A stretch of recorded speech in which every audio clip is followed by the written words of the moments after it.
Eh bien, bonjour à toutes et bonjour à tous et bienvenue sur Radio Campus Montpellier. Il est 18h et vous écoutez l'Artsen, votre magazine culturel quotidien. Avec moi sur ce plateau, Romain. Bonjour Romain. Salut Mathieu. Est-ce que ça va bien aujourd'hui ? Aujourd'hui, ça va bien, ouais. Très bien, très bien. Je suis content de t'entendre rire. Avec nous aussi Élise. Bonsoir. Bonsoir Élise. Aujourd'hui, tu vas nous parler d'une exposition. Ouais, voilà, d'une exposition Berlin de Leila Garfield. D'accord. Et tout de suite, on va laisser la parole à Romain. Romain qui est allé rencontrer... Je suis allé rencontrer Selim Ben Safia. Selim Ben Safia. Eh bien écoute, c'est à toi. Bah oui, je vais vous parler de Selim Ben Safia qui est danseur et chorégraphe. Et pourquoi je vous parle de lui ? Eh bien parce qu'il est étudiant à Montpellier 3. Et donc à ce titre, eh bien, il participe au festival In Vitro. Vous connaissez le festival In Vitro ? Oui. Voilà, le festival In Vitro qui est organisé chaque année par le Crous entre avril et mai. Un festival In Vitro qui met donc l'honneur à tous ces étudiants montpelliérains qui ont un talent particulier et qui veulent l'exprimer. Et donc Selim Ben Safia, lui, il a du talent, donc il va l'exprimer. Il a déjà même participé au festival l'année dernière avec une création qui a été intitulée Smurfedine. Il revient cette année avec Je ne me reconnais plus et je vous propose de l'écouter tout de suite nous parler de sa première expérience avec In Vitro. Comment tu as travaillé avec In Vitro ? Est-ce que tu peux le considérer comme un tremplin ? Donc avec In Vitro, c'était un peu par hasard. C'est d'abord une rencontre avec Marie Poutas qui travaille au Crous. Qui m'a donc proposé In Vitro. J'ai présenté un dossier qui a été retenu. Et ensuite donc j'ai proposé mon travail, j'ai choisi des dates. Et quand tu parles de tremplin, c'était complètement un tremplin In Vitro, vu que ça permet une visibilité à des artistes un peu comme moi, un peu méconnus. Ça permet de montrer notre travail, ça permet ensuite d'échanger avec des artistes professionnels qu'on invite. Ça permet de créer un réseau artistique sur Montpellier. Moi, grâce à In Vitro, j'ai connu le CCN de Montpellier. J'ai connu plusieurs autres artistes qui m'ont permis d'avoir des lieux de résidence. Aujourd'hui, j'arrive aussi à donner des cours et des ateliers de danse contemporaine grâce à In Vitro. Ok, alors tu parles avant tout d'une visibilité. Est-ce qu'ils ont aussi une mission de conseil dans ton travail ou pas ? Donc, par rapport au conseil, pas vraiment, vu que c'est vrai que la création se fait en privé. Ensuite, je présente le travail. Donc, il n'y a pas un regard critique sur le travail. Mais ils sont là pour m'aider à le créer grâce aux salles de répétition. Donc j'ai accès à une salle de répétition qui est aux Arceaux, qui est ouverte toute l'année. On peut y aller même le dimanche. Il faut juste prévenir le Crous pour avoir un créneau horaire pour présenter un travail. Ils sont ensuite présents par rapport aux subventions. Donc pareil, en présentant un dossier de subvention, ça nous permet de récolter des fonds pour pouvoir créer le spectacle, que ce soit pour les costumes, pour la lumière, pour engager un technicien, pour avoir un rétroprojecteur et tout le matériel nécessaire. Alors tu es étudiant à Paul Valéry, mais tu es vraiment dans une démarche professionnalisante, c'est-à-dire que tu comptes vivre de la danse hip-hop contemporaine. Est-ce que c'est facile de rentrer dans ce milieu-là ? Il faut que les programmateurs arrivent à nous faire confiance pour qu'on puisse nous proposer des dates, des lieux de création, des lieux de répétition. Donc c'est vraiment pas simple. Et le Crous nous aide à arriver à ce but. Donc petit à petit, on va y arriver, même si c'est pas facile. Je pense qu'on peut largement y arriver tant qu'on est étudiant. C'est vraiment un avantage et le Crous y contribue fortement. On rappelle tes danseurs mais aussi chorégraphe puisque tu travailles en solo et c'est toi-même qui travaille sur la chorégraphie pour le coup. Donc hip-hop en premier lieu et ensuite tu joues beaucoup sur le terrain de la danse contemporaine. Comment on allie danse contemporaine et hip-hop ? C'est vrai que je travaille beaucoup sur le hip-hop, vu qu'à la base je suis issu d'une formation hip-hop, j'étais breaker avant, ensuite danseur debout. J'ai ensuite fait une école de danse contemporaine. Et dans mes pièces, dans les pièces que je crée, dans les solos que je crée, c'est vrai que c'est assez autobiographique, donc je mélange la danse hip-hop et la danse contemporaine. C'est pas toujours facile, mais on arrive à faire ça en décomposant le mouvement. Donc un mouvement hip-hop qui est souvent très rapide, on le décompose en petits mouvements simples et de là, il y a une impulsion vers la danse contemporaine.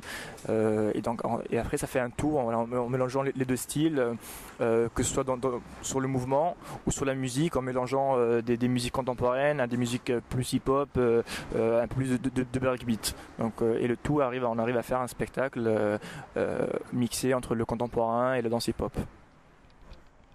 Alors c'est le cas dans ton premier spectacle que tu as présenté à In Vitro qui s'appelle Smurfedin, où on voit vraiment la décomposition du mouvement hip-hop.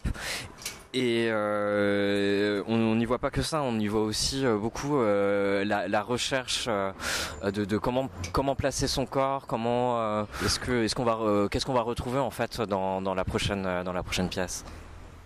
Oui, c'est vrai, dans la première pièce, l'idée c'était de faire un travail dans une chambre étudiante. Donc l'espace est assez restreint, il y avait 4 mètres de largeur sur 2 de profondeur. Et ensuite, j'ai travaillé sur ça pour décomposer le mouvement hip-hop, le mouvement contemporain. Je me posais des questions, où est-ce que je me situe, est-ce que je suis chorégraphe, est-ce que je suis danseur, est-ce que je suis étudiant, est-ce que je suis danseur hip-hop. Et ça, on le retrouvait souvent dans la création. Il y avait donc des mouvements décomposés, des mouvements assez hésitants. La question était comment créer un spectacle. Donc c'était vraiment le début. Dans la prochaine création, je me reconnais plus, qui aura lieu donc le 15 et 16 mai à In Vitro.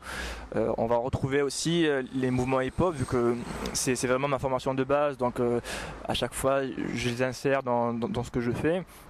Et là, je me reconnais plus. C'est aussi une hésitation entre après mes études, est-ce que je vais poursuivre avec la danse, est-ce que j'arriverai à vivre de la danse, à vivre en tant que chorégraphe, ou est-ce que je vais avoir un travail dans une administration et je serai donc de 8h à 5h dans un bureau.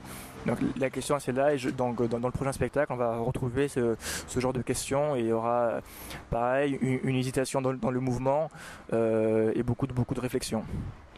Oui, tu parles aussi de ta relation par rapport à la Tunisie. Comment on se plaçait, c'est aussi beaucoup en lien par rapport à ce que tu as vécu en Tunisie, le regard sur le danseur en Tunisie. Est-ce que tu peux nous parler un petit peu de ça? Oui, donc étant franco-tunisien, donc j'avais la double culture, la culture française et la culture tunisienne qui est assez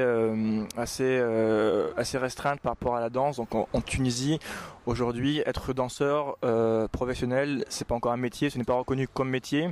Et donc dans le solo, on arrive à voir ça, c'est que est-ce que je vais pouvoir dire à mes parents que je suis danseur professionnel? À ma famille, je veux dire que je suis danseur professionnel. Plus tard, mes enfants, est-ce que je pourrais leur dire oui, papa, ce qu'il fait comme métier, c'est danseur. Et ça, c'est assez pudique, on est assez pudique par rapport à ça en Tunisie. Et donc j'ai également travaillé sur ça fait partie de l'hésitation. Est-ce que je dois montrer mon travail sur scène, ou est-ce que je dois le laisser comme passion, juste pour moi, et ne pas en faire un métier? Donc ça, on le retrouve dans la première pièce Smurfedin, et je pense qu'on le retrouvera aussi dans la prochaine pièce Je me reconnais plus. Et voilà, donc c'était Selim Ben Safia que vous venez d'entendre, qui est danseur, chorégraphe et étudiant à Montpellier 3. Et je peux dire qu'en tout cas c'était une belle rencontre, parce que je crois qu'à travers la danse hip-hop et la danse contemporaine, il exprime des interrogations à travers lesquelles pas mal d'étudiants peuvent se reconnaître sur où je vais, qui je suis, quelle étiquette on va me porter.